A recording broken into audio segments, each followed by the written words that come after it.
Good afternoon, everybody. Welcome to our quarterly live investment review for 2023. I'm joined by Daniel Spurgeon, a certified financial planner professional in Parkersburg, West Virginia.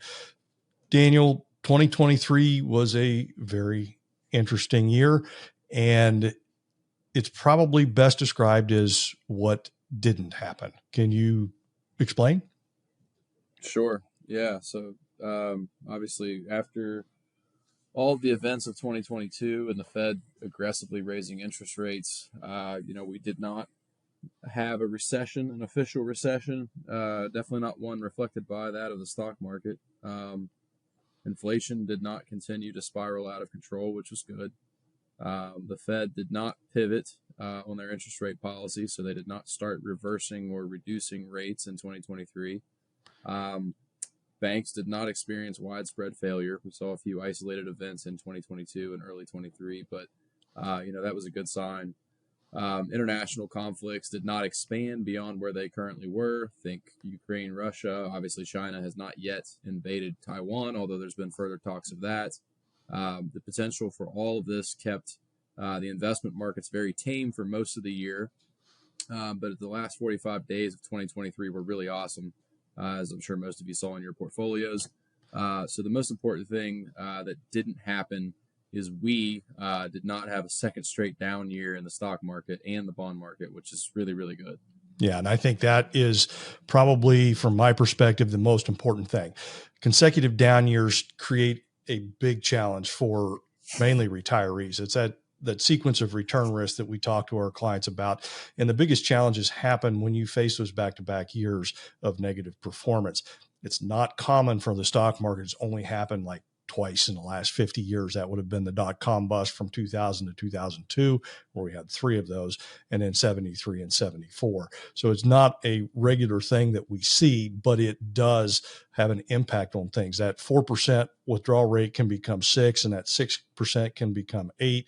And then you get into a point where you're going to struggle to catch up a lot of things. And if you were stressing your portfolio with a higher distribution rate, that becomes a completely different animal altogether. It has a tendency to amplify that longevity risk, and we really are happy that we saw those plus years in both the stock and bond markets last year. Dan, one of the biggest stories for stocks was the Magnificent Seven, and depending on your age, you might think of the 2016 version of that movie with Denzel Washington or the classic from 1960 with Yul Brynner. In the investment world, it has a different meaning, doesn't it? Yeah. So the Magnificent Seven are made up of Microsoft, Amazon, Nvidia, Google, Apple, Tesla, and Facebook, or Meta, as you would see its ticker symbol now. So most people don't realize that the S&P 500, if you're looking at market cap weighted, what you see quoted on TV, these 7 stocks make up roughly 30% of the overall index, just based on the size of their companies. And last year, they combined for and accounted for more than 70% of the overall growth in the market. And according to Apollo Group, 72% of the overall market underperformed the S&P 500 as the index. So that just shows the importance of those 7 names, that how well they did last year really, really drug the overall index back up. So if you're looking at the index equally weighted, though, that paints a better picture of kind of how the overall market is done versus the market cap weighted index, which is the tail can kind of wag the dog, if you will. Right.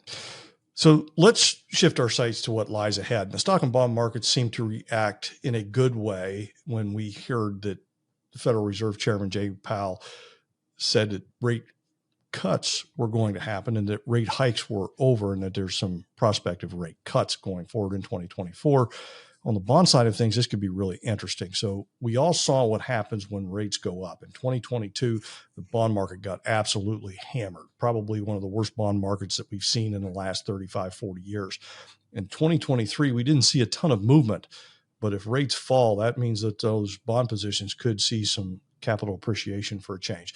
But I also wonder if a reduction in interest rates will be will be thought of as, at least initially, a bad news event. Dan, what are you looking for in equities this year? Yeah. So if rates do in fact decline, that could be good and bad news at this point. So cutting rates is usually done to limit the scope or the how viable a problem is, like a recession. So they could be, if the interest rate reduction is event driven, that means something bad's probably happened, right? Um, but will the market consolidate? Meaning, will other companies catch up to the Magnificent Seven due to rate reductions? We don't know. How does that happen? Again, there's a lot of different variables that come into play there, but a lot of times when you see those rate reductions, you are in fact seeing what, without getting extremely technical, that net present value of future cash flows, which is how stocks are valued. They have to use a discount rate, and if that discount rate goes down, think of it as a division problem. If the denominator is smaller in the division problem, the outcome is going to be a larger number. So it should inherently cause stocks to increase, at least in the short run. So again, how that'll play out will remains to be seen, and again, how aggressively the Fed cuts rates, or if they cut rates, remains to be seen. We'll be curious to see how profits will be in 2024, right? So this is really key as well. The stock market over long periods of time, it does tend to follow the underlying profits, right? So right now, the consensus forecast is a 10 to 12% earnings growth across the S&P 500. If that happens, will stocks follow suit? We'll see. If it doesn't happen, do we see a major correction?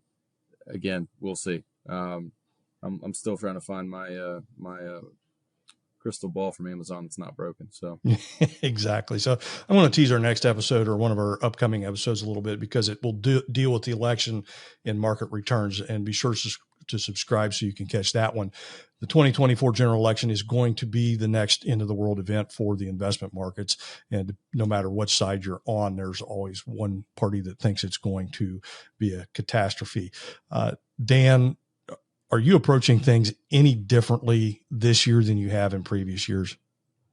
No, we're not. We really, to your point on the political side, we try to take that out of it, because at the end of the day, historically, election years are at times volatile, because you do insert the Washington D.C. influence to the news. But does red or blue, whoever gets in, is that really going to affect to a dramatic level how most of these companies are running their business, and the fact that they're trying to be as profitable as possible? No. So our goal is, again, if you're a continuous listener of Wealth Wednesday, we always come back to planning and looking at long-term goals, and short-term hiccups and bumps are always going to happen. And whether they're politically induced, like an election year, or whether the Fed does, have to lower interest rates because of some kind of an economic collapse, or a recession starts, that's part of the ride. And that's where we would always want to lean back on the planning piece. Where are you in comparison to your goals? And when those hits or those changes happen, are you still on track? So no, short answer, Neil, is we're not changing anything at this point, unless it's a client wanting to take a little bit additional less risk and it still falls in line with their plan. Right. And oftentimes the best thing to do in times of trouble is to do absolutely nothing. You can miss out on some pretty good results when you are sitting on the sidelines, and it's important to have that aligned with have your allocation aligned with your ability to tolerate those ups and downs, which are a very normal part of investing. Would like to thank everybody for watching today. If you have any questions, or you would like to reach out and talk to one of our advisors, you can find us on the web. That's cfswv.com. Thanks for watching. Have a great week.